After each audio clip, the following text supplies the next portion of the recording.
विधानसभा का दंगल आप देख रहे हैं और इस बीच सहारनपुर से बड़ी खबर हम दर्शकों को श्वेता बता दें। डॉक्टर धर्म सिंह सैनी ने परिवार के साथ वोट कास्ट किया है। डॉक्टर धर्म सिंह सैनी ने परिवार के साथ वोट डाला है। सहारनपुर देहात के सोना गांव में वोट डाला है। तो पोलिंग बूथ पर सपा प्रत्याशी आशु मलिक से भी मुलाकात उन्होंने की है। बता दें सहारनपुर से बड़ी खबर है, डॉक्टर धर्म सिंह ने परिवार के साथ जो है वो वोट डाले। तस्वीरें आप देख रहे हैं किस तरह से उन्होंने वोट डालने वो पहुंचे और ये बड़ी खबर है। और धर्म सिंह सैनी का बैकग्राउंड आपको बता दें, पहले बीजेपी में हुआ करते धर्म सिंह सैनी और विधायक थे नकोड़ विधानसभा क्षेत्र से। और श्वेता, जिस तरह से पिछले महीने की ही बात है जब इन्होंने भारतीय जनता पार्टी का दामन छोड़ा था और समाजवादी पार्टी से हाथ मिलाया था, और अब समाजवादी पार्टी के पक्ष में भी पुरजोर ये जोर आजमाइश करते हुए नजर आ रहे हैं। तो उन्होंने अपने मताधिकार का प्रयोग किया हुआ है। प्रत्याशियों की किस्मत का आज फैसला होना है। देखते हैं क्या कुछ होता है, क्योंकि सबकी निगाहें पूरी तरह से टिक गई हैं और मतदाता जो है वो अपने मताधिकार का भी प्रयोग करते हुए नजर आ रहे हैं। बिल्कुल। और इस बीच हल्द्वानी से बड़ी खबर है, जहां जगदीश चंद्र जोशी ने मतदान किया है। तो हल्द्वानी से बड़ी खबर है, जगदीश चंद्र जोशी ने मतदान किया है। 6 दिन पहले हुई थी पिता की मृत्यु। पिता के क्रियाकर्म से उठकर पहुंचे मतदान करने। लोकतंत्र में एक वोट बहुत अहम भूमिका निभाता है अमित। तो ये तस्वीरें भी बड़ी मार्मिक करने वाली भी हैं कि उनके पिता का निधन हुआ और एक वोट हालांकि बहुत अहम भूमिका निभाता है और इस वजह से वो अपने मताधिकार का प्रयोग करने भी पहुंचे हैं। तो एक वोट से सरकार बन भी जाती है और गिर भी जाती है। जगदीश चंद्र जोशी ने ये भी कहा था। बिल्कुल, जगदीश चंद्र जोशी जिन्होंने अपने मताधिकार का प्रयोग किया है और काफी सक्रियता भी इनकी राजनीति में रही है। और आज जब ये वोट कास्ट करने पहुंचे तब लोगों से भी उन्होंने यही अपील की श्वेता कि आप जरूर अपने मताधिकार का प्रयोग करें। और इतना बड़ा नुकसान जिस तरह से हाल ही में उनका हुआ है, पिता शोक इन्हें हुआ है, पितृ शोक हो, इसके बावजूद वो अपने कर्तव्यों से डिगे नहीं और अपना मतदान किया है पहुंचकर। तो अपील यही है हमारे चैनल के माध्यम से आप सभी दर्शकों से कि बिल्कुल अपने मताधिकार का प्रयोग जरूर करें, मतदान जरूर करें। और ये खुद जगदीश चंद्र जोशी ने भी ये कहा कि सरकार कई बार होता है कि एक वोट से बन भी जाती है और गिर भी जाती है, तो ऐसे में मताधिकार का प्रयोग जरूर करना चाहिए। ही रहेगी तो वो शायद आज 6 दिन हो गए। राजा वोट डालने आए हो जी, कैसे कर क्या मुद्दे क्या है भैया? एक वोट से क्या नाम कहते हैं गवर्नमेंट गिरती है, सरकार गिरती है। एक वोट से अटल जी की सरकार गिरी थी, एक वोट से। तो एक वोट बहुत मायने रखता है। तो हमारे 6 वोट थे घर के, तो हम 6 के 6 सब यहाँ आए हैं। 6 में 5 रह गए। महंगाई है, बेरोजगारी मैं अब महंगाई है जो क्या सबके लिए हो, क्या है? बाकी जो हो रहा ठीक हो रहा है, जो कर रहे हैं ये भी ठीक कर रही है। तो बिल्कुल श्वेता, जिस तरह से हम चर्चा कर ही रहे थे कि एक वोट से सरकार बन भी सकती है और गिर भी जाती है, तो यही तमाम बातें भी कहते हुए नजर आ रहे थे जगदीश जोशी। और इस बीच बरेली से हम दर्शकों को बड़ी खबर बता दें, बहेड़ी के बूथ संख्या 118 पर ईवीएम मशीन खराब हो गई है। एमजीएम इंटर कॉलेज में ईवीएम मशीन में खराबी आई है। तो पोलिंग बूथ संख्या 170 पर भी ईवीएम खराब हुई थी अमित, और सूचना के बाद अफसरों ने ईवीएम मशीन हालांकि बदल दी है। तो ये बड़ी खबर है, जहां सूचना दी गई और जिस तरह से ईवीएम मशीन खराब हो गई थी उसे अब बदल भी दिया गया है। तो 118 पर ईवीएम मशीन खराब हुई है। एमजीएम इंटर कॉलेज में ईवीएम मशीन खराब हुई है। बिल्कुल, और ईवीएम मशीन खराब होने की जो घटना है श्वेता वो नई नहीं है। इसके पहले चरण का भी जब उत्तर प्रदेश में मतदान हो रहा था हमने देखा था कि काफी जगहों पर ये समस्या देखने को मिली थी और कई बार ऐसा भी हुआ था कि काफी घंटे मतदाताओं को इंतजार करना पड़ा था। तो एमजीएम इंटर कॉलेज में ईवीएम मशीन खराब हुई, हालांकि जब सूचना दी गई तो उसे बदल भी दिया गया है। बिल्कुल, और इस वक्त हमारे 2 सहयोगी हमारे साथ लगातार जुड़े हैं। अजीत काम्बोज देहरादून से हैं, श्वेता वहीं हरिद्वार से हमारे सहयोगी विकास खरे जुड़े हैं। विकास खरे का रुख कर लेते हैं सबसे पहले। विकास, जिस तरह से बात करें हरिद्वार उत्तर प्रदेश से जब अलग हुआ उत्तराखंड, तो कहीं ना कहीं बीजेपी लगातार वहां जीतती ही रही। हालांकि इस बार कांग्रेस ने अपना प्रत्याशी बदला है। क्या कुछ हालात दिख रहे हैं यहाँ पर अगर हम बात करें तो? अब जिस तरह से 20 साल से हरिद्वार में कहने के भाजपा जो विधायक है मदन कौशिक वो भी वहां पर हैं और बात किया तो इस बार उनके सामने जो कांग्रेस का जो प्रत्याशी सतपाल ब्रह्मचारी को उन्होंने चुनावी मैदान में उतारा है।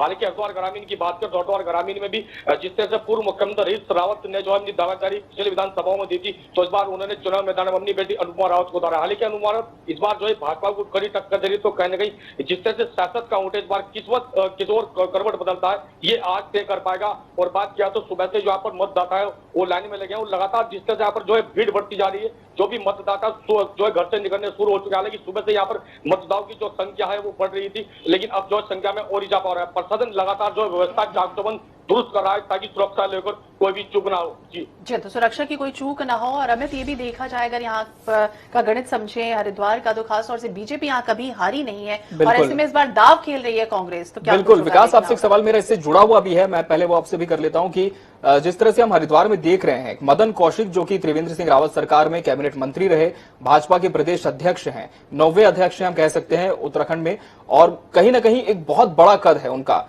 मदन कौशिक का अगर हम जिक्र करें। वहीं उनके खिलाफ जिस तरह से कांग्रेस ने सतपाल ब्रह्मचारी पर दांव खेला है, तो क्या सीधी टक्कर इसे माना जाए या फिर यही कहें हम कि मदन कौशिक का जो पलड़ा है वो अब भी भारी है इस चुनाव में?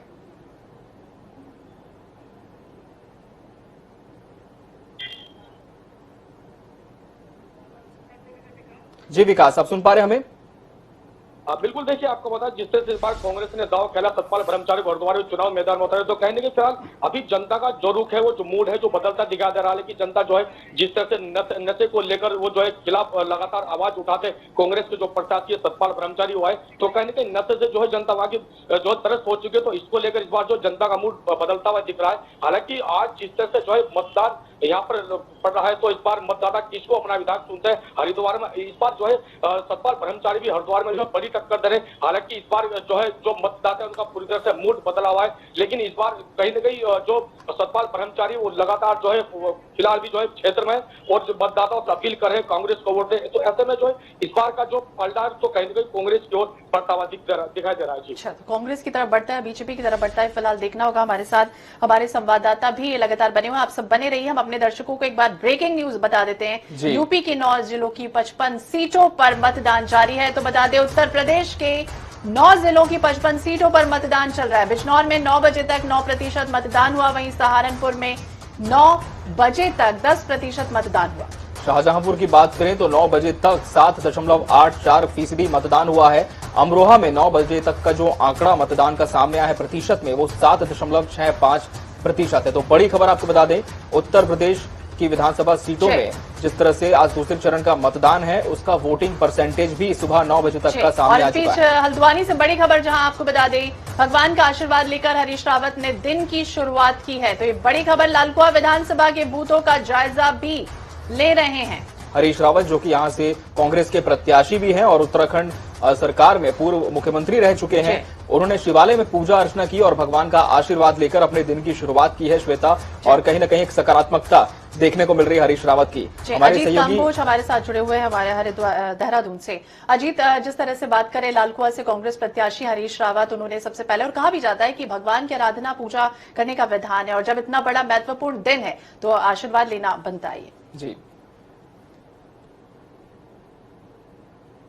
बिल्कुल श्वेता, अगर उत्तराखंड की बात की जाए तो लगातार चुनावी जो मतदान प्रक्रिया है वो शुरू हो चुकी है, और सीधे तौर पर जो तस्वीरें हैं वो भी बयां कर रही है कि लोगों में कितना उत्साह है मतदान को लेकर, अपने मताधिकार के प्रयोग को लेकर।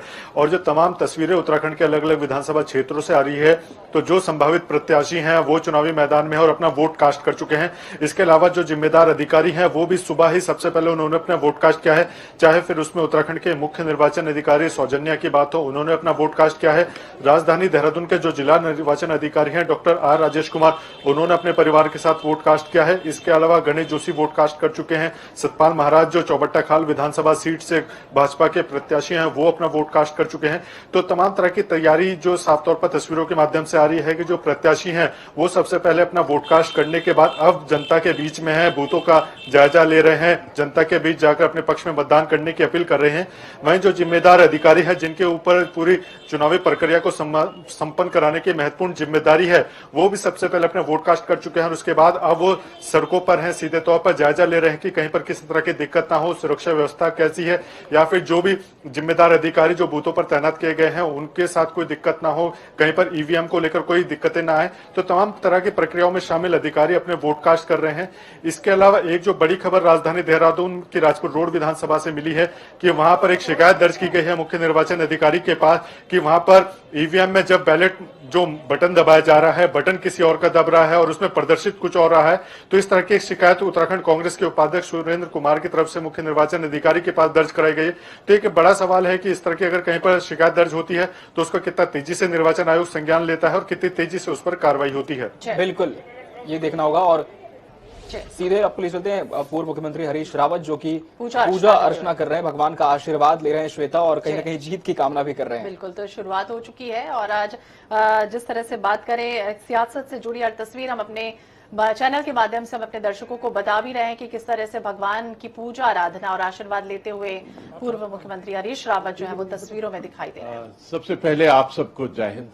आज एक अलग ही तरह का गर्व महसूस हो रहा है कि लोकतंत्र के इस महापर्व में संविधान से दिए गए मताधिकार का प्रयोग किया है, और मैं उत्तराखंड के हर एक साथी को, हर एक प्रदेशवासी को यही कहना चाहता हूं, अपील करना चाहता हूं कि आप अपना मताधिकार का प्रयोग करें। ये आपकी ड्यूटी है, रिस्पॉन्सिबिलिटी है, जिम्मेवारी। तो इस बीच बड़ी खबर हम दर्शकों को बता दें, बदायूं के गुन्नौर विधानसभा में ईवीएम खराब हुई है। गुन्नौर की बूथ संख्या 378 पर ईवीएम खराब हुई है। तो सपा ने ट्वीट कर मशीन बदलने की भी मांग की है। अमूमन यही देखा गया अमित, लगातार मशीनें जब खराब हो रही हैं तो तुरंत जो शिकायत की जा रही है और उस पर संज्ञान भी लेना चाहिए। तो उसके लिए तमाम जो व्यवस्थाएं वो पहले से होनी चाहिए, क्योंकि ईवीएम जो है वो लगातार खराब भी हो रहा है। तो संख्या 378 पर ईवीएम खराब हुई। बिल्कुल, और समाजवादी पार्टी ने ये ट्वीट करते हुए अपील की है कि आप जल्द से जल्द इस ईवीएम को बदलें ताकि वहां पर जो मतदान है वो फिर से सुचारू रूप से शुरू हो सके। सपा ने ट्वीट कर मशीन बदलने की मांग भी प्रशासन से की है। तो कहीं कहीं तस्वीरें इस तरह की भी आ रही है अमित की ईवीएम खराब हो गई, तो कहीं पर राजकोट में हमारे जो संवाददाता थे वो ये बता रहे थे कि ईवीएम में कुछ बटन दबाओ और कहीं पर भी जो दूसरी तस्वीर है वो सामने आ जाती। तो इस तरह की जो शिकायतें हैं वो लगातार संज्ञान में भी लेना जरूरी है। बिल्कुल, तो बिजनौर से हमारे सहयोगी मनोज हमारे साथ जुड़ चुकी है। मनोज, इस वक्त बिजनौर की कौन सी विधानसभा सीट पर आप खड़े हैं, आपसे जानना चाहेंगे, और क्या कुछ वहां पर देख पा रहे हैं? क्या मतदाताओं का जो रुझान है वो दिख रहा है आपको मतदान केंद्र में अब?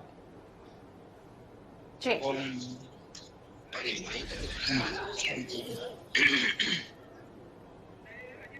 चलिए हम फिर से रुक कर लेंगे। अजीत काम्बोज हमारे सहयोगी देहरादून से जुड़े हैं, माफ कीजिएगा मसूरी से जुड़े हैं। अजीत, जहां तक हम अभी हरीश रावत की बात कर रहे थे, कांग्रेस के पूर्व मुख्यमंत्री रह चुके हैं, लाल कुआं से मैदान में उतरे। हालांकि पहले जब सीट घोषित हुई थी उनकी तो रामनगर थी, काफी हॉट सीट माना जा रहा था, लेकिन तभी कांग्रेस पार्टी में असंतोष हुआ और हमने देखा किस तरह से प्रत्याशी बदले। पूर्व सांसद को यहां से चुनावी मैदान में उतारा गया है। तो क्या लाल कुआं को फतह करना इतना आसान होगा हरीश रावत के लिए जिस तरह से वो रामनगर को फतह कर सकते थे? बिल्कुल, अगर पूर्व मुख्यमंत्री हरीश रावत की बात की जाए तो एक बड़ा कद, बड़ा चेहरा है उत्तराखंड कांग्रेस का, और सीधे तौर पर रामनगर सीट से जब उनको चुनावी मैदान में उतारा गया था तो साफ था कि रामनगर एक हॉट सीट बनकर उभरी थी और सीधे तौर पर कुछ असंतोष होने की वजह से सीट को फिर बदलाकर लाल कुआं क्षेत्र से कांग्रेस ने अपने प्रत्याशी के तौर पर हरीश रावत को चुनावी मैदान में उतारा। अब हरीश रावत चुनावी मैदान में है, लगातार डोर टू डोर कैंपेन कर रहे हैं, साथ ही पूरे उत्तराखंड की सभी 70 विधानसभा सीटों पर भी उनके ऊपर बड़ी जिम्मेदारी होगी कांग्रेस को कमबैक कराने की। साफ है कि लाल कुआं सीट की अगर बात की जाए तो हॉट सीट बनकर उभरी है। हरीश रावत वहां से चुनावी मैदान में है, लेकिन कांग्रेस की ही जो पूर्व प्रत्याशी रही थी संध्या डालाकोटी, उनका टिकट वहां से काटा गया था और हरीश रावत को मैदान में उतारा गया था। इसके चलते संध्या डालाकोटी नाराज थे और वो भी अब चुनावी मैदान में है। तो एक कड़ी टक्कर उत्तराखंड कांग्रेस के प्रत्याशी हरीश रावत को अपने ही निर्दलीय प्रत्याशी संध्या डालाकोटी से मिलती हुई नजर आ रही है। इसके अलावा भाजपा के जो प्रत्याशी है वो भी काफी दमखम रखते हैं, जिला पंचायत के वो वहां पर मेंबर रहे। हम अपने दर्शकों को बता दें, देहरादून से बड़ी खबर है जहां उत्तराखंड से कांग्रेस उपाध्यक्ष ने शिकायत की है। तो देहरादून से बड़ी खबर, उत्तराखंड से कांग्रेस उपाध्यक्ष ने शिकायत की, डॉक्टर ए.के. निगम ने शिकायत की है। बिल्कुल, और ईवीएम में बटन दबाने पर गलत वोट हो रहा है, ये शिकायत की और उचित कार्रवाई करने की मांग की है। तो श्वेता, कहीं न कहीं एक बड़ी शिकायत और एक बड़ा आरोप हम इसे कह सकते हैं कि ईवीएम में बटन दबाने पर गलत वोट जो है वो जा रहा है, उचित कार्रवाई करने की मांग की गई है। राजपुर के बूथ नंबर 1 के देहरा पब्लिक स्कूल में शिकायत दर्ज हुई है, मुख्य निर्वाचन अधिकारी से इसकी शिकायत की गई है। बिल्कुल, और कहीं ना कहीं बड़ा आरोप है, और अगर इस आरोप की पुष्टि हो जाती है श्वेता तो हम कह सकते हैं कि बड़ी गड़बड़ी भी यहाँ पर सामने आएगी, क्योंकि आप देखिए कि जिस तरह से सुबह 8 बजे से मतदान हो रहा है उत्तराखंड में, तो अब लगभग 2 घंटे का समय बीत रहा है, और अगर इस मशीन पर मतदाताओं ने अपने मताधिकार का प्रयोग किया होगा तो कितना भरोसा उनका टूटेगा और कितनी बड़ी गड़बड़ी यहाँ पर उजागर होगी। हमारे साथ बिजनौर से हमारे संवाददाता जुड़े हुए हैं। बिजनौर की अगर बात करें, क्या कुछ कह रहा है सियासी तापमान, कौन कौन से मुद्दे इस बार छाए रहेंगे? अगर दो तरफ से देखें, यहाँ पर आरएलडी सपा गठबंधन है, दूसरी तरफ बीजेपी है, तो धार्मिक जो ध्रुवीकरण है वो बीजेपी का दिख रहा है। आरएलडी सपा गठबंधन की अगर हम बात करें तो कहीं ना कहीं जातिगत समीकरण दिख रहा है। क्या कुछ हालात, क्या कुछ सियासी तापमान दिख रहा है इस वक्त?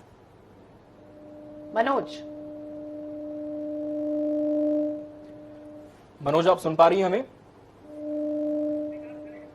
चलिए, मनोज से संपर्क नहीं हो पा रहा है, फिर से संपर्क करने की कोशिश करेंगे। श्वेता, हम रुक कर लेंगे हरिद्वार का, जहां सहयोगी विकास खरे हमारे साथ लगातार बने हुए हैं। श्वेता, विकास, आप सुन पा रहे हैं हमें? जी जी जी जी विकास, अगर हम हरिद्वार की बात करें तो हरिद्वार में इस बार चुनावी मुद्दे किस तरह से थे जो काफी सुर्खियों में रहे, और क्या कोई राजनीतिक दल मतदाताओं की नब्ज टटोलने में यहां पर कामयाब रहा, या फिर मतदाता इस बार किसी भी तरह का आइडिया नहीं होने देना चाह रहे थे प्रत्याशियों को कि उनके मन में क्या है? बिल्कुल, अगर मतदाताओं की बात करें तो क्योंकि जिस तरह से जो है जो स्टार प्रचारक है वो भी हरिद्वार में पहुंचे थे, चाहे वो कांग्रेस को या फिर बहुजन समाज पार्टी को या फिर भाजपा को, कहीं कहीं सभी ने जो है जनता को लुभाने की कोशिश की। जिस तरह जो वादे किए हैं, हालांकि आप पार्टी ने काफी वादे किए हैं, चाहे वो शिक्षा को लेकर हो, स्वास्थ्य को लेकर हो या फिर स्कूल को लेकर हो, तो कहीं ना कहीं जनता फिलहाल समझ चुकी है। हालांकि किसको जो है सियासत पर जाना है, तो कहीं ना कहीं जो जनता है, जनता का मूड इस बार बदलता हुआ दिखाई दे रहा है। हालांकि जो स्टार प्रचारक हरिद्वार में पहुंचे थे, उत्तराखंड में पहुंचे थे, तो सभी ने जो हमने वादे भी किए हैं, दवाई भी किए, लेकिन जनता इस बार समझ चुकी कि जो है जो जनता का मन है कहीं ना कहीं इस बार करवट बदलता हुआ दिख रहा है। हालांकि सुबह से जिस तरह से मतदान भारी संख्या में पहुंच रहे हैं, पिछले विधानसभा की बात करें तो कहीं ना कहीं जो है 60% मतदान हुआ था, तो अभी तक जो है यहाँ पर जो है 99% इस बार मतदान हरिद्वार में होना जा रहा है, क्योंकि सुबह से जो है लंबी लंबी कतारें दूर तक जो है मतदाताओं की लगी है। तो हालांकि इस बार जो जनता है कहीं ना कहीं इस जो है लोकतंत्र के महापर्व को बिल्कुल भी छोड़ना नहीं चाहते। जो युवा है, जो नए वोटर है, वो भी भारी संख्या में पहुंच रहे हैं, जो बुजुर्ग है वो भी यहाँ पर पहुंच रहे हैं, और कहीं ना कहीं जो मतदाता है वो भी बुजुर्ग को लेकर अब पहुंच रहे हैं, क्योंकि जो भी एक परिवार के जो पहले वोटर हैं वो भी इस बार जो चुकना नहीं चाहता है, वो भी लोकतंत्र के महापर्व में हिस्सा लेने के लिए आगे बढ़ रहे हैं। तो कहने का युवाओं में काफी उत्साह है, महिलाओं में काफी उत्साह है, जो बुजुर्ग हैं उनमें भी काफी उत्साह है। बिल्कुल, उत्साह खासतौर से दिखाई दे रहा है, युवा हो चाहे बुजुर्ग हो चाहे महिलाएं। खासतौर से हमारे साथ बिजनौर से मनोज हमारे साथ संवाददाता जुड़ी हुई हैं। मनोज, इस तरह से बात करें, बिजनौर का क्या कुछ कह रहा है? क्योंकि अगर हम आरएलडी सपा गठबंधन की बात करें और जिस तरह बीजेपी जो है वो उन पर हावी होती हुई दिखाई देगी, क्या कुछ कह रहे हैं यहाँ पर तापमान? सपा रालोद गठबंधन की अगर हम बात करें तो सपा रालोद गठबंधन का जो वोट बैंक था, ऐसा माना जा रहा था कि जैसे जाट वोट सपा गठबंधन पर जाएगा, लेकिन यहाँ ऐसा कोई माहौल बना हुआ है कि बिजनौर के जाटों के जो वोट हैं वो कहीं न कहीं बीजेपी के को जाते हुए दिखाई दे रहे हैं, और साथ ही जो सपा का जो मुस्लिम वोट बैंक था उसमें भी तेज मारी हुई है, और वो भी सीएसपी के की ओर मुद्दा हुआ दिखाई दे रहा है। तो बीजेपी ऐसे करके यहाँ बढ़कर आ रही है, और अभी सिर्फ ये संघर्ष बना हुआ है, कोई भी स्थिति स्पष्ट नहीं है। जी बिल्कुल। तो रमेश पोखरियाल निशंक जो कि वोट कास्ट करने पहुंचे थे और वोट देते हुए, उनकी तस्वीरें भी कैद हुई, वोट देके जब बाहर निकल रहे थे तब मतदाताओं से भी उन्होंने अपील की है कि आप भी अपने मताधिकार का प्रयोग जरूर करें। तो बिजनौर से हमारी संवाददाता जुड़ी हुई थी, हमारे साथ रामपुर से भी हमारे संवाददाता जुड़े हुए हैं, और हम वहां का सियासी मिजाज जान लेते हैं। अमित, क्या कुछ कह रहा है? क्योंकि यूपी की सबसे बड़ी अदावत रही है रामपुर में, और रामपुर की अगर हम बात करें तो नवाबों का शहर रहा है। बिल्कुल, नवाबों का शहर। और कहीं न कहीं हमारे सहयोगी सुरेश से जब हम पहले भी चर्चा कर रहे थे रामपुर पर, तो हम यही कह रहे थे श्वेता कि आजम खान का जो गढ़ है वो ही रामपुर माना जाता है, लेकिन आजम खान जो कि सपा प्रत्याशी हैं और जेल में भी है, एक दागी प्रत्याशी तो हैं ही, लेकिन कहीं ना कहीं उनकी साख भी दांव पर लगी हुई है। तो सुरेश, चुनावी दिलचस्प काफी जो है वो मोड़ दिखाई देगा। बिल्कुल सुरेश, अगर हम रामपुर की बात करें तो क्या यहाँ पर अभी तक जो सुबह 7 बजे से वोटिंग शुरू हुई है और अभी सुबह के 10 बज रहे, लगभग 1.5 घंटे से भी ज्यादा का समय बीत चुका है, वोटिंग शुरू हुए है। हम जब सुबह आपसे जुड़े थे तब हमने देखा था कि बहुत कम ऐसे मतदाता थे जो कि पोलिंग बूथ तक पहुंचे थे, लेकिन क्या अभी तस्वीरें बदली हैं? तो यहाँ पर जो मतदाता वो लगातार बढ़ चढ़ कर हिस्सा ले रहे हैं, और काफी संख्या में लोग आ रहे हैं और वोटिंग कर रहे हैं। अगर बात करें तो विकलांगों की, तो विकलांग भी लगातार इस मतदान उत्सव में बढ़ चढ़ कर हिस्सा ले रहे हैं। कहीं ना कहीं उत्साह देखने को मिल रहा है। जिस तरीके से समाजवादी पार्टी का यहाँ वर्चस्व रहा है, तो उसको देखने के बाद जो है यहाँ पर जो आकाश हनी खड़े हुए बीजेपी से, तो उनको लगातार आजम खान को फाइट दे रहे हैं, क्योंकि आजम खान जेल में है और मतदाताओं में उत्साह दिख रहा है। जी बिल्कुल। क्या मतदान का प्रतिशत अभी पता चल पा रहा है सुरेश रामपुर में? जी, अभी मतदान की बात करें तो शायद अभी लगभग 10 मिनट बाद ही सूचना विभाग बताएंगे कि यहाँ पर मतदान की चलिए उस वक्त हम फिर आपका रुख करेंगे श्वेता, हम रुख कर लेंगे देहरादून का सहयोगी अजीत काम्बोज का।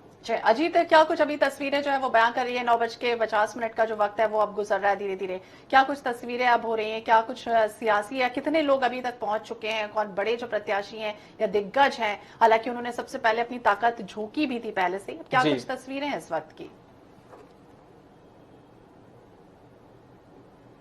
अगर राजधानी देहरादून की बात की जाए तो लगभग 2 घंटे का वक्त होने जा रहा है मतदान प्रक्रिया को शुरू हुए है और काफी संख्या में जो आम जनता है वो अपने मताधिकार का प्रयोग कर चुकी है। और अब से कुछ ही समय पहले उत्तराखंड के राज्यपाल गुरमीत सिंह ने अपने परिवार के साथ वोटकास्ट यहां पर किया है और अब उनकी जो तस्वीरें सामने आ रही है, उन्होंने वोटकास्ट करते हुए अपनी तस्वीर साझा की है और साफ तौर पर आम जनता से भी अपील की है कि वो भी अपने घरों से बाहर निकले और अपने वोट को कास्ट करे। और साफ है कि राज्यपाल की तरफ से एक संदेश देना आम जनता को और जागरूक करने की ओर करता है कि कैसे आपको वोट कास्ट करना है। बड़े बुजुर्ग सभी घरों से बाहर निकल रहे हैं, दिव्यांग भी घरों से बाहर निकले हैं, वोट कास्ट कर रहे हैं और जो नए युवा पहली बार अपने मताधिकार का प्रयोग कर रहे हैं वो भी अल सुबह ही यहाँ पर पहुंचे हैं। 7:30 बजे से ही लाइनें लगनी शुरू हो चुकी थी मतदान केंद्रों के बाहर और 8 बजे के बाद की अगर हम तस्वीरों पर नजर डालें तो 8 बजे से जब चुनावी प्रक्रिया शुरू हुई है, हम इस मतदान केंद्र पर मौजूद हैं और यहाँ पर जो भीड़ है वो लगातार बढ़ती जा रही है, कम होने का नाम नहीं ले रही है। तो युवाओं का साफ तौर पर एक उत्साह था वो तस्वीरों में नजर आ रहा है। जो प्रत्याशी हैं वो अपना वोट कास्ट कर चुके हैं। अधिकारियों की अगर बात की जाए जिनके ऊपर जिम्मेदारी है चुनाव को सकुशल संपन्न कराने की, वो अपना वोट कास्ट कर चुके हैं। तो एक जागरूकता आम जनता में साफ तौर पर तस्वीरों के माध्यम से नजर आ रही है। बिल्कुल अजीत, हम फिर आपके पास लौटेंगे तस्वीरों के साथ। इस बीच बड़ी खबर हम दर्शकों को बता दें श्वेता, जो कि वोटिंग परसेंटेज से जुड़ी हुई है। तो 9 जिलों में अब तक 9.45% मतदान हुआ है। बिजनौर की बात करें तो 9 बजे तक 10.01% मतदान यहाँ हुआ। शाहजहांपुर में 9 बजे तक 9.18% मतदान। बिल्कुल, अमरोहा की बात करें तो 9 बजे तक 10.83% मतदान हुआ। बदायूं में 9.14% मतदान हुआ 9 बजे तक और सहारनपुर में 9 बजे तक 9.77% मतदान हुआ। तो उत्तर प्रदेश में जो वोटिंग परसेंटेज है तमाम जिलों का वो अब सामने आ रहा है धीरे धीरे। बरेली की बात करें तो 9 बजे तक 8.36% मतदान हुआ। वहीं संभल की बात करें अमित तो 9 बजे तक 10.78% मतदान हो चुका है। रामपुर में 9 बजे तक 8.37% मतदान हो चुका है। तो दूसरे चरण की रणभूमि में अब जंग जो है वो तेज होती हुई दिखाई दे रही है। तो उत्तर प्रदेश में अगर हम बात करें तो सियासी घमासान जारी है। यूपी देश का सबसे बड़ा सियासी राज्य और ऐसे में लगातार वोटिंग परसेंटेज जो है वो हम अपने दर्शकों को दिखा रहे हैं। बिल्कुल, और इस वक्त हमारे साथ उत्तर प्रदेश के वोटिंग परसेंटेज पर क्या कुछ अभी समीकरण बनते हुए नजर आ रहे हैं, इस पर जुड़ चुके हैं अनुप कुमार सिंह, हमारे सहयोगी हैं। अनुप, अभी तक का जो परसेंटेज सामने आया है उत्तर प्रदेश के अलग अलग जिलों का, हम देख रहे हैं कि कुछ जिले अब भी ऐसे हैं जो काफी पीछे हैं मतदान में। तो क्या ये माना जाए कि जैसे जैसे घड़ी की सुई आगे बढ़ेगी वोटिंग परसेंटेज भी बढ़ता हुआ नजर आएगा, या फिर हम कहें कि इस बार मतदाताओं का खासा उत्साह नहीं दिख रहा है? देखिए 9 जिलों को 55 सीटों पर मतदान हो रहा है। निश्चित तौर पे सुबह से कहीं कहीं ईवीएम की खराबी की सूचनाएं आई थी, ये भी कारण हो सकता है। दूसरा कारण ये भी है कि जो मतदान हो रहा है वो कोरोना कायदे कानून के तहत हो रहा है। निश्चित तौर पे वहां पर एक एक करके वहां पर भेजा जा रहा है, सोशल डिस्टेंसिंग का पालन किया जा रहा है। तो ये भी एक कारण हो सकता है कि मतदान का जो प्रतिशत है तो धीरे धीरे कम हो रहा है। लेकिन पिछले जो प्रथम चरण का मतदान था, हमने देखा था जिस तरीके से शुरुआती दौर में थोड़ा धीमे रहा था, लेकिन उसको बाद में चूंकि 6 बजे तक मतदान होना, 1 घंटे का समय भी बढ़ाया गया है, तो उसको पूरा कर लेते हैं। लेकिन ये खास बात है कि इस 55 सीटों पर जिस तरीके से एक लगातार जो मतदान का प्रतिशत है वो काफी महत्वपूर्ण रख रहा है, क्योंकि ये 55 सीटें काफी महत्वपूर्ण हैं। पिछले 2017 की बात करें तो करीब 38 सीटें भाजपा अपने पाले में लाई थी। कोशिश भाजपा जरूर कर रही है कि 38 सीटें उसकी बढ़े और उसकी वर्तमान सीटें बचे। 15 सीटें जो समाजवादी पार्टी के खाते में गई थी, क्योंकि ये 25 सीटें ऐसी जहां पर मुस्लिम जो वोट है वो निर्णायक भूमिका अदा करता है। तो ऐसे में समाजवादी पार्टी के जो 10 विधायक उस समय जब मोदी की लहर थी उस समय जीते थे, तो आप समझ सकते हैं वहाँ की दिशा और दशा क्या किस तरीके से वहाँ पर बदल सकती है। तो सभी पार्टियां कोशिश कर रही हैं कि अपने अपने बिल्कुल सभी पार्टियां अपनी तरफ से पूरी कोशिश कर रही हैं। अगर हम 2017 की बात करें तो 64.22% यहाँ मतदान हुआ था, इस बार कम हुआ है। तो लोकतंत्र बचेगा, हम वोट करेंगे तो देश बचेगा, हम वोट करेंगे तो हमें अपने अधिकार भी मिलेंगे। हम वोट करेंगे तो जो हम चाहते हैं, देश में बेरोजगारी खत्म हो, गरीबी खत्म हो, महंगाई खत्म हो, देश में आर्थिक समृद्धि हो, सामाजिक समरसता हो, भेदभाव मिटे, सारा देश परम वैभवशाली बने। हम एक तरफ भारत को विश्व गुरु बनाने का सपना देखते हैं कि भारत आने वाले 15-20 सालों में विश्व की सबसे बड़ी आर्थिक, आध्यात्मिक, सामाजिक, राजनीतिक महाशक्ति बने। तो तभी बनेगी जब हम एकजुट होकर के। तो स्वामी रामदेव योग गुरु अपनी बात रख रहे थे और जनता से भी उन्होंने अपील की है कि आप अपने मताधिकार का प्रयोग जरूर करें। और हरिद्वार में जिस तरह से हमारे साथ लगातार बने हुए हैं अमित, तो हम उनसे भी जान लेते हैं कि हम अनूप जिस तरह से बात करें 2017 की हम बात कर रहे थे कि 64.22% उस समय मतदान हुआ था। और इस बार पहले चरण के 11 जिलों की अगर हम बात करें तो 58 सीटों पर 60.17% मतदान हुआ है। और अब जिस तरह से 10 बजने का जो समय है वो आ चुका है। क्या मौसम भी एक जो है वो जहां पर कम मतदान हो रहा है, मौसम को भी समझे किस तरह का मौसम है यहाँ पर मिजाज कि लोग जो है वो अपने घरों से नहीं निकल पा रहे? मौसम को लेकर के सुबह जिस तरीके से हालांकि कोहरा कहीं कहीं किसी जिले में देखने को मिला था, लेकिन अब चूंकि बादल छट चुके हैं, कोहरा छट चुका है और निश्चित रूप से धूप निकली हुई अच्छा मौसम कहा जा सकता है। जो लोगों के अंदर उत्साह है, ऐसा नहीं कहा जा सकता कि उत्साह नहीं है, क्योंकि वो जो 55 सीटें मैं अभी जिक्र कर रहा था, तो जो 25 सीटें हैं वो उससे मुस्लिम जो वोटर है वो निर्णायक भूमिका अदा करता है। निश्चित तौर पर कहीं न कहीं समाजवादी पार्टी और आरएलडी का गठबंधन है। कुछ जो जिस हिसाब से समाजवादी पार्टी ने अपनी भूमिका बनाई है, अभी फिलहाल क्या कुछ निर्णय होगा ये 10 तारीख को पता लगेगा। करीब 20 सीटें ऐसी जहां पर करीब दलित जो वोटर है वहां पर वो निर्णायक भूमिका अदा करता है। तो ये कहा जा सकता है कि समाजवादी पार्टी और जो बीएसपी है वो अपने प्रत्याशियों को हालांकि चुनावी मैदान में उतारा है। अब भाजपा जिससे कोरोना कायदे कानून को की जो समय में क्या कुछ किया जनता के लेकर के जनता के पास गई है, 38 सीटों को उसको बचाना है। प्लस उम्मीद है कि भाजपा कोशिश कर रही है कि ज्यादा से ज्यादा सीटें आए। अब देखना ये होगा कि वहाँ के जो मतदाता, तो 10 मार्च को बिल्कुल डिसाइड हो जाएगा क्या कुछ तस्वीरें, किस तरह के हालात जो है वो बनते हुए नजर आएंगे। बहुत शुक्रिया अनूप आपका हमसे जुड़ने के लिए। और हम सीधा रुक कर लेंगे देहरादून का। सहयोगी अजीत काम्बोज लगातार हमारे साथ बने हुए हैं। देहरादून की अगर हम बात करें तो मत्सूरी विधानसभा सीट के अंतर्गत ही आता है और कहीं ना कहीं अजीत हम देख रहे हैं कि यहाँ पर जो वोटर्स हैं वो भी बड़ी संख्या में पहुंचे हैं। हम कोशिश करेंगे कि आप वोटर से भी अगर आप संपर्क कर पाए, जान पाए कि इस बार कौन से मुद्दे हैं जिनको लेकर वो पोलिंग बूथ तक पहुंचे हैं अपने वोट कास्ट करने के लिए। बिल्कुल अमित, अगर राजधानी देहरादून की मसूरी विधानसभा क्षेत्र की बात की जाए तो पहाड़ों की रानी कही जाती है मसूरी और पूरे साल भर यहाँ पर पर्यटकों की आवाजाही बनी रहती है। अभी की अगर बात की जाए तो सीधे तौर पर मौसम का खराब होने के चलते कई मसूरी विधानसभा क्षेत्र के इलाके ऐसे हैं जो अभी भी बर्फ से ढके हुए हैं और जहां पर काफी तरह की दिक्कतें आम जनता को फेस करनी पड़ती है। ऐसे में उन क्षेत्र की ये समस्याओं को लेकर क्या कुछ स्थानीय विधायक काम कर रहे हैं, उसको लगातार यहाँ पर चीजें बनी रहती हैं। जो विधायक प्रत्याशी यहाँ पर हैं सीधे तौर पर भाजपा के गणेश जोशी, वो 2 बार के सिटिंग विधायक हैं। मसूरी क्षेत्र का उन्होंने प्रतिनिधित्व किया है। मसूरी से वो आते हैं, कैबिनेट मंत्री हैं उत्तराखंड सरकार में। तो ऐसे में आम जनता की उम्मीदें भी उनसे ज्यादा बढ़ जाती हैं कि वो कैसे यहाँ की समस्याओं को दूर करेंगे। मसूरी विधानसभा क्षेत्र की अगर मुख्य तौर पर समस्याओं पर नजर डाले तो उनमें एक पार्किंग की समस्या, दूसरी पेयजल की समस्या। ये चीजें ऐसी हैं जो मसूरी में लगातार बनी रहती है, जिसको लेकर आम जनता आवाज उठाती रहती है। और जो सीधे तौर पर जनप्रतिनिधि हैं उनका भी दावा यही होता है कि वो आने वाले समय में इनको दूर करेंगे। हालांकि बड़ी पार्किंग का निर्माण मसूरी क्षेत्र में किया गया है, उससे कितनी इस तरह की दिक्कतें हैं वो दूर हो पाएंगी इसका इंतजार रहेगा। फिलहाल इतना जरूर है कि आम जनता को जो समस्या है वो कैसे दूर हो पाएंगी, उनको जो प्रतिनिधि चुनकर आते हैं वो क्या सही मायनों में उनको दूर कर पाते हैं, इसको लेकर लगातार यहाँ पर सवाल जवाब उठते रहे हैं। और विपक्ष के जो प्रत्याशी हैं, सीधे तौर पर कहें कांग्रेस जो प्रत्याशी है गोदावरी थापरे, वो इन्हीं तमाम आरोपों को लेकर जनता के बीच गई हैं। जनता से वोट मांगने का उनकी तरफ से काम किया गया है, तो उनकी पूरी कोशिश है कि आम जनता उनके पक्ष में मतदान करे। बिल्कुल अजीत, आप जुड़े रहेंगे हमारे साथ। इस बीच दर्शकों को बड़ी खबर आपको बता दें, विधानसभा चुनाव के दूसरे चरण की वोटिंग जारी है। 9 जिलों की 55 विधानसभा सीट पर उत्तर प्रदेश में वोटिंग हो रही है। तो मुख्य निर्वाचन अधिकारी कार्यालय में मॉनिटरिंग लगातार जारी है। कंट्रोल रूम से वोटिंग हो रही है, प्रक्रिया की मॉनिटरिंग हो रही है। अपर मुख्य निर्वाचन अधिकारी खुद मॉनिटरिंग कर रहे हैं। तो ये बड़ी खबर आपको बता दें, अपर मुख्य निर्वाचन अधिकारी खुद पूरे जो प्रोसेस है उसकी मॉनिटरिंग कर रहे हैं। तो विधानसभा चुनाव के दूसरे चरण की वोटिंग चल रही। 9 जिलों की 55 विधानसभा सीटों पर आज मतदान हो रहा है। उत्तर प्रदेश विधानसभा सामान्य निर्वाचन 2022 के द्वितीय चरण की 55 विधानसभा सीटों के लिए पहले 2 घंटे के मतदान के अनुसार अब तक सुबह 7 बजे से लेकर के 9 बजे के बीच में 9.45% मतदान का रिपोर्ट हुआ है।